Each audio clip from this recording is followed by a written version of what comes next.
இன்னைக்கு நம்ம கூட யார் இணைஞ்சிருக்காருன்னு பார்த்தோம்னா இவர் சாதாரண ஆளே கிடையாது. இவர் ஒரு பெரிய அரசியல் விஞ்ஞானி. இவர் நாசா வரைக்கும் போய் கோர்ஸ் முடிச்சுட்டு வந்திருக்காரு.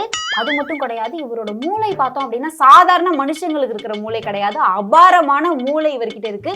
இவர் தெரு அரசியல் ஆரம்பிச்சு தேசிய அரசியலுக்கு போய் அடுத்து சர்வதேச அரசியல் வரைக்கும் பேசக்கூடியவர். அவர்கிட்ட நம்ம இன்னைக்கு அரசியலை பத்தி கேட்டு தெரிஞ்சுக்கலாம் வாங்க. சார் வணக்கம். வணக்கம்மா, சொல்லுங்க.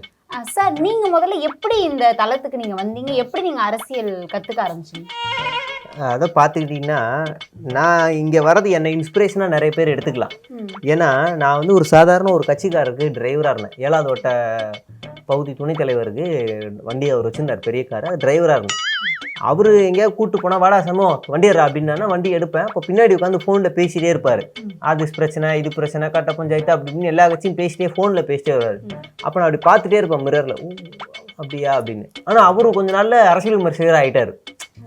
அரசியல் விமர்சகராகி எல்லா சேனலுக்கும் போய் உட்காருவார், காசு கவரம் வாங்கின்னு வருவார் அவர்.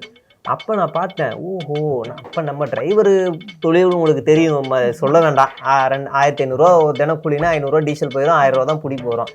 ஆனால் இது ஒரு சேனலுக்கே 2000 ரூபான்னா ஒரு நாளைக்கு 10 சேனல் நானே அவரை கூப்பிட்டு போகிறேன். 10 சேனலோட செக்யூரிட்டி நம்பரை நான் வாங்கிட்டேன். அவள்தான் இப்போ நானும் ஒரு அரசியல் விமர்சனம் ஆகிட்டேன்னா ஒரு நாளைக்கு 10,000 ரூபா, ஒரு 3 மாதத்துல நான் புது கார் வாங்கிடுவேன்ல. ஒரு நல்ல பிஸ்னஸாக இருக்குது. நம்ம யோசிக்கணும்ல, நம்ம எப்படி முன்னேறணும். அதனால என்ன ஒரு இன்ஸ்பிரேஷனாக எடுத்துக்கோங்க. நீங்களும் இதே மாதிரி ஒரு அரசியல் விஞ்ஞானியாக மாறுங்க.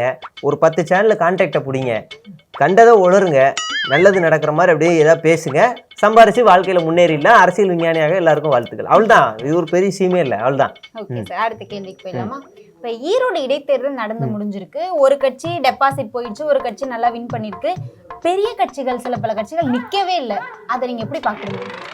அதாவது இப்போ பார்த்துக்கிட்டிங்கன்னா ஊரில் பொங்கல் விழா நடத்துவாங்க கிராமத்துலலாம். ஆடல், பாடல், ஓட்டப்பந்தயம், கபடி, உரி அடிக்கிறது எல்லாம் விளையாடுவாங்க. இருக்கிறதுலையே நோகாத விளையாட்டுன்னு ஏதாவது ஒன்று இருக்கும். நோகாத விளையாட்டு ஏதாவது ஒன்று இருக்கும், ஏதாவது அப்படி இருக்கும். அதில் போய் ஜெயிச்சதுக்கு அப்புறம் அந்த வெற்றியை ஒரு பெரிய குடும்பமே கொண்டாடும். என் பையன் ஜெயிச்சிட்டா, என் பொண்ணு ஜெயிச்சிட்டா அப்படின்னு கொண்டாடும். அந்த கூத்து தான் இப்போ இடைத்தேர்தலில் நடந்துக்கிட்டு இருக்கு.